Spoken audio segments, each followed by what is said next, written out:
This is Bilal video सरकार। भाई आज की इस वीडियो के अंदर बात करने वाले हैं एप्पल की एक ऐसी प्रोडक्ट के रिलेटेड जिसको पहली बार जब अनाउंस किया गया ना, तो उसके अनाउंस करने का तरीका इतना मजेदार था कि लोग बिल्कुल परेशान हो गए। ये उस टाइम की बात कर रहा हूं मैं, जब लैपटॉप भारी हुआ करते थे और उस दौरान स्टीव जॉब स्टेज पे आता है। आप समझे बात को, स्टीव जॉब स्टेज पे आता है, एक शॉपर सा पकड़ा हुआ है। वो जिस तरह आप किसी को अगर कोई पोस्ट भेज रहे हो तो आप शॉपर लेते हैं, और उसके अंदर से एक लैपटॉप निकालता है और बताता है कि भाई ये हमारा नया मैकबुक एयर है। और उसके बाद मैकबुक एयर जो है वो एप्पल के लाइनअप के अंदर एक बहुत सॉलिड लैपटॉप बन गया। इसकी मल्टीपल जनरेशंस आई हैं, लेकिन जो ज़्यादातर एरियाज हैं उनमें इस लैपटॉप में हमें ज़्यादा चेंजेस देखने को नहीं मिले। इनफैक्ट इसकी मल्टीपल जनरेशंस में भी इंटरनली चीज़ें चेंज हुई हैं, लेकिन अगर आप एक्चुअल जनरेशंस की बात करते हैं ना, तो आई वुड से कि इसकी कोई 2 एक्चुअल जनरेशंस आई हैं।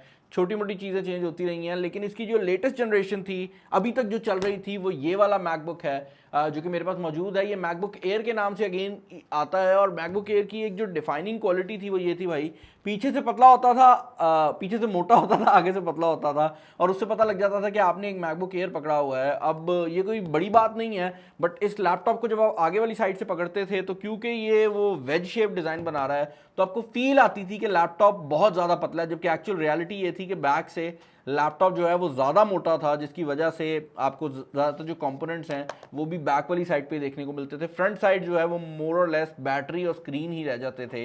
अदर देन दैट वहाँ पर कुछ मौजूद नहीं होता था। ये जो लैपटॉप इस टाइम मेरे सामने मौजूद है, ये मैकबुक एयर M1 एडिशन है, जो कि एक जनरेशन पीछे है लेटेस्ट वर्जन से, क्योंकि लेटेस्ट वर्जन जो है उसकी आज हम अनबॉक्सिंग करने वाले हैं और वो मेरे पास यहाँ पर मौजूद है।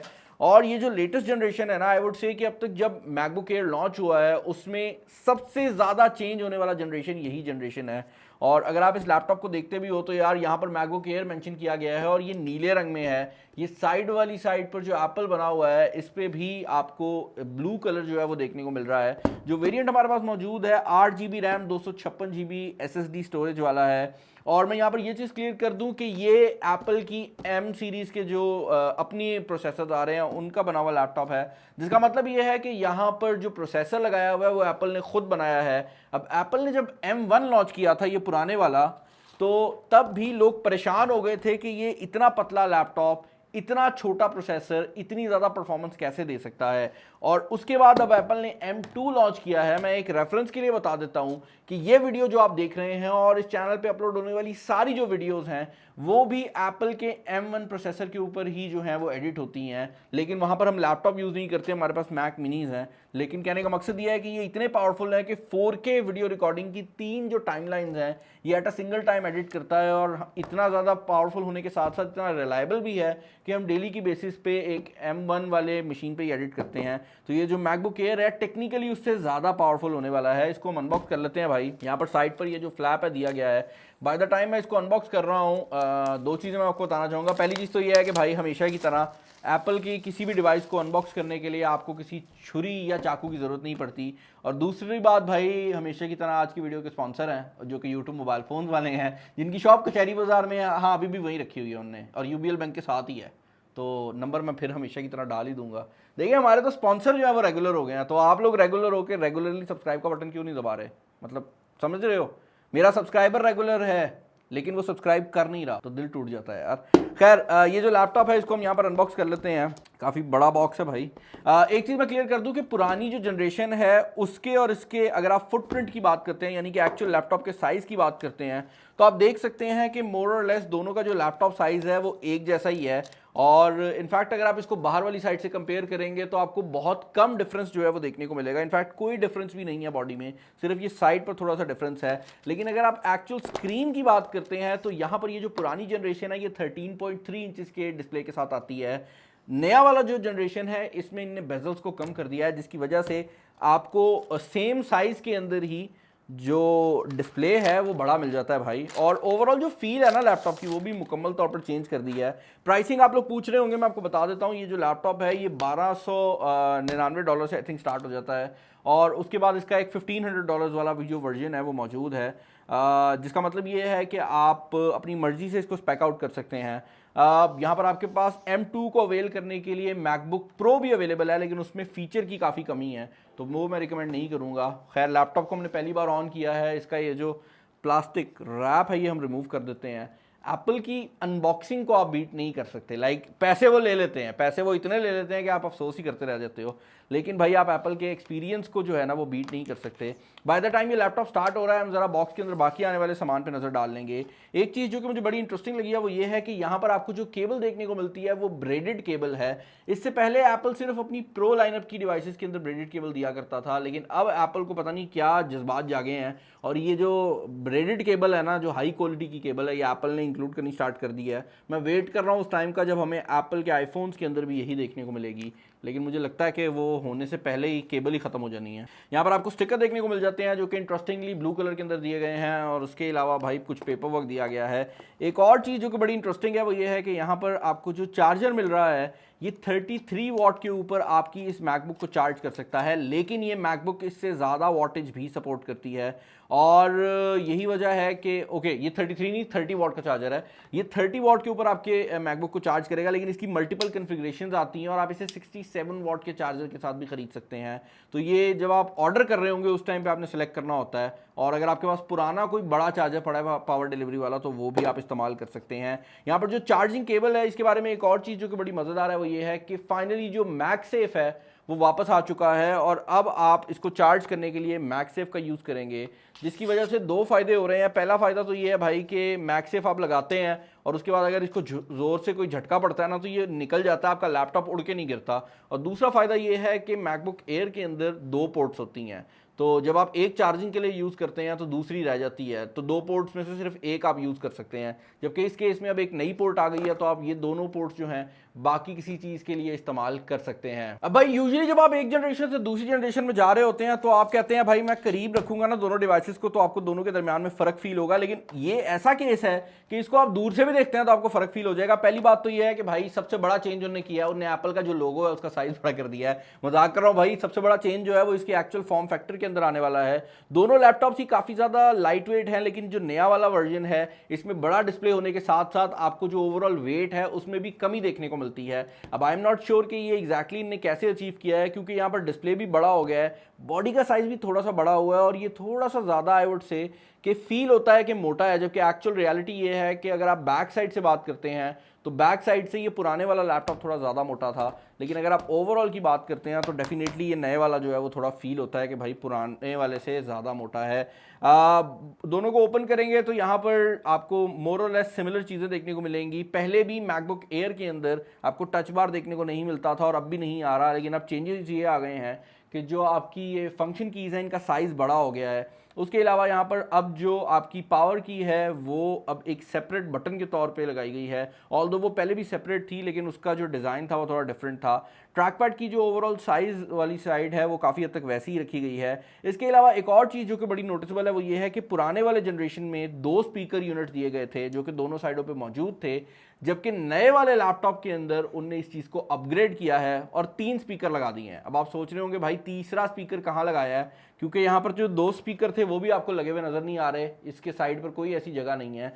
भाई इनने 3 स्पीकर लगाने के लिए बड़ा क्लेवर अप्रोच को यूज़ किया है और यहाँ पर आपकी स्क्रीन के अंदर वाली साइड पर 3 स्पीकर के जो ओपनिंग्स हैं वो दी गई हैं जिसके थ्रू आपको साउंड आता है। और यूजुअली अगर ये कोई और लैपटॉप होता तो आई वुड से कि भाई इसका जो साउंड है वो मज़ेदार नहीं है, लेकिन मैं ऑलरेडी इसका साउंड जो है वो एक और लैपटॉप के ऊपर चेकआउट कर चुका हूँ और honestly this is one of the best sounding laptop जो कि इस प्राइस रेंज में आप किसी भी ब्रांड की तरफ से खरीद सकते हैं। ओके यार, तो मैंने यहाँ पर लैपटॉप को फाइनली सेटअप कर लिया है और एक मेजर किस्म का चेंज जो कि आपको डिस्प्ले में देखने को मिलता है वो इसकी साइज के साथ साथ इसके डिजाइन का भी है। आपको पता है कि एप्पल ने अपने लेटेस्ट मैकबुक प्रोज के अंदर ये नॉच डिस्प्ले जो है वो इंक्लूड किया है। भाई मोबाइलों से नॉच निकाली है लेकिन एप्पल कहता है लैपटॉप में हमने नॉच डाल देनी है, तो यहाँ पर आपको नॉच देखने को मिल जाती है। जबकि जो पुराना वर्जन था उसके अंदर आपको बड़ा बेजल देखने को मिलता था और ये बेजल ऑनेस्टली इस पॉइंट के ऊपर अगर मैं देख रहा हूँ तो मुझे इतना अननेचुरल लग रहा है, मैं सोच रहा हूँ कि यार ये मतलब पहले जब यूज़ करते थे तो कभी फील भी नहीं होता था, लेकिन आप देख सकते हैं इसका जो किनारा है वो स्क्रीन का यहाँ तक आता है जो कि एक बहुत बड़ा किनारा है और यही वजह है कि ये जो लैपटॉप है ऑल दो सेम साइज था, लेकिन इसके अंदर जो स्क्रीन का साइज था वो काफ़ी ज़्यादा कम था। As far as the performance is concern तो यहाँ पर M2 का जो वर्जन है वो यूज़ किया गया है। और यहाँ पर जो सबसे इंपॉर्टेंट चीज़ है वो ये है कि जब तक M2 लॉन्च नहीं हुआ था ना, हमें ये लग रहा था कि जो M1 होने वाला है ना उसकी निस्बत M2 कोई बहुत ही डेफ्थ लेवल चीज़ होगी, और जो M1 है उसमें जो इवन M1 Max है उससे भी ज़्यादा पावरफुल होगा। जबकि रियलिटी ये है कि M2 को आप डायरेक्टली M1 के साथ कंपेयर कर सकते हैं। अगर आप इसको M1 Pro या M1 Max के साथ कंपेयर करते हैं तो ये कंपैरिजन नहीं बनता। यहाँ पर जो मेन चीज़ें की गई हैं वो ये है कि M1 वाली जो परफॉर्मेंस है उसको बेहतर बनाया गया है, GPU को स्ट्रॉन्ग किया गया है, और ये इतना पतला सा लैपटॉप, बाय द वे एक और चीज़ मैं बता दूं, ये पतला लैपटॉप जो है ना इसके अंदर इतनी पावर के साथ साथ कोई पंखा मौजूद नहीं है। उसकी रीज़न ये है कि ये एप्पल का जो सिलिकन है ये काइंड ऑफ उसी तरह से काम करता है जिस तरह आजकल मोबाइल फ़ोन के प्रोसेसर काम करते हैं, और यही वजह है कि इसको जो है वो पंखे की कोई ख़ास ज़रूरत नहीं है। हाउएवर अगर आप इस पर बहुत सस्टेन्ड लोड डालते हैं और ऐसा लोड डालते हैं जो कि कॉन्स्टेंटली इसको हर टाइम फुल परफॉर्मेंस पे यूज़ कर रहा है, तो ये 5 से 6 मिनट के अंदर हीटअप भी हो जाता है और अपनी परफॉर्मेंस को कम कर लेता है। बट ये लैपटॉप क्योंकि सस्टेन लोड के लिए नहीं बना हुआ, ये वीडियो एडिटर्स के लिए नहीं बना हुआ, तो अगर आप इसको नॉर्मल डे में यूज़ करते हैं तो आई डोंट थिंक सो कि आपको कोई भी प्रॉब्लम जो है वो आने वाली है। और यहाँ पर मैं ये चीज़ क्लियर कर दूं कि सस्टेन्ड लोड का हरगिज़ ये मतलब नहीं है कि आप एक टाइम पे मल्टीपल ऐप्स को ओपन कर लें। मतलब अगर आपने एक टाइम पे 10 चीज़ें भी खोली हुई हैं ना तो उसका प्रॉब्लम नहीं है, लेकिन अगर आप फाइनल कट प्रो चला रहे हैं और आपने उस पर वीडियो एडिटिंग करनी स्टार्ट कर दिया तो भाई तब जो है वो किसी हद तक जो प्रॉब्लम है वो स्टार्ट हो सकती है। बाकी भाई अगर आप इसके बाकी फीचर्स की बात करते हैं तो इसके अंदर जो सबसे इंपॉर्टेंट किस्म की नई अपग्रेड्स आई हैं उनमें इसका एक तो ये फ्रंट फेसिंग कैमरा है। अब आप सोच रहे होंगे यार बिलाल भाई आप एक कैमरा के लिए क्यों इतना एक्साइटेड हैं यार।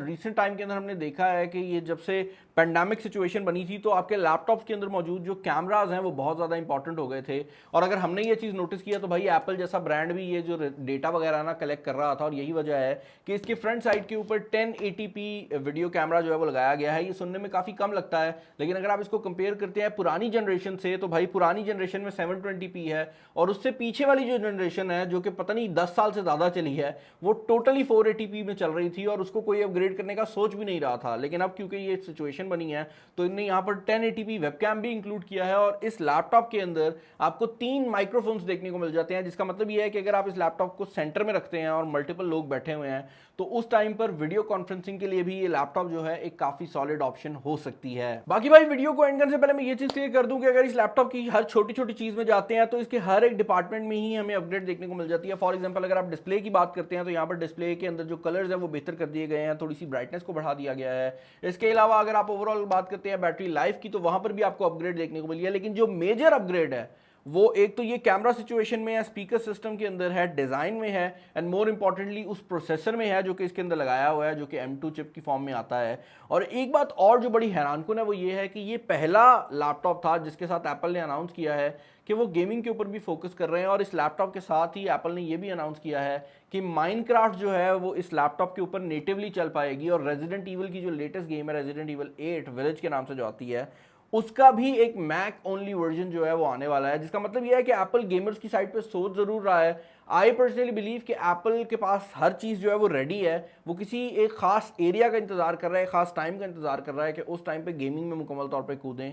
क्योंकि जो वो लोग जो ये सोचते हैं कि एप्पल के लैपटॉप्स गेम्स को चला नहीं सकते, तो आपको ये बात समझनी पड़ेगी कि ये जो डिवाइसेस हैं इनके अंदर जो ऑप्टिमाइजेशन का लेवल है वो इतना ज़्यादा है कि ये पतली सी जो मैकबुक है ये आज से कुछ टाइम पहले तक जो विंडोज़ लैपटॉप आ रहे थे इवन कोर i9 वाले विंडोज़ लैपटॉप उनको भी हरा सकती है। तो उस लिहाज से ये एक बहुत पावरफुल कंप्यूटर है, और हमने अपनी M1 की जो चिप्स हैं उनको परफॉर्म करते देखा है कि वो हमारी वीडियो एडिटिंग को सपोर्ट कर सकती हैं। तो आप इसके ऊपर भी वीडियो एडिटिंग बहुत अच्छी कर सकते हैं अगर आप इसको बाकी लैपटॉप से कंपेयर करते हैं। लेकिन अगर आप एप्पल के अपने लाइनअप में देखते हैं तो इसका एक प्रो वर्जन आता है जिसके अंदर पंखा लगा हुआ है, तो वो इससे बेहतर परफॉर्मेंस देगा। लेकिन अगर आप इसको विंडोज से कंपेयर करते हैं तो ये भाई नेक्स्ट लेवल है, और इसका कोई कंपैरिजन बनता ही नहीं है, क्योंकि जो परफॉर्मेंस और जो बैटरी लाइफ ये आपको दे सकती है वो आप विंडोज से सोच भी नहीं सकते। चैनल पर नया चैनल को सब्सक्राइब कर लीजिएगा। इस लैपटॉप के रिलेटेड आपके क्या ओपिनियन है मुझे बताइएगा, और ये भी बताइएगा कि भाई आपका फेवरेट डिज़ाइन कौन सा है, लाइक ये टेढ़ा मेढ़ा डिज़ाइन या ये सीधा डिज़ाइन, तो मुझे ये भी ज़रा बता दीजिएगा। और अगर कोई वीडियो चाहिए आने वाले टाइम में, वैसे मैं क्या बोल रहा हूँ, वीडियो काफ़ी सारी आ रही हैं अभी, आप लोगों को पता ही iPhone 14 लॉन्च हुआ है, तो वो सारा कुछ जो है ना वो पाइपलाइन के अंदर ही मौजूद है, तो वो सब कुछ आ जाएगा। इस वीडियो में इतना ही, अपना ख्याल रखिएगा। This is Bilal signing off, Allah हाफिज़।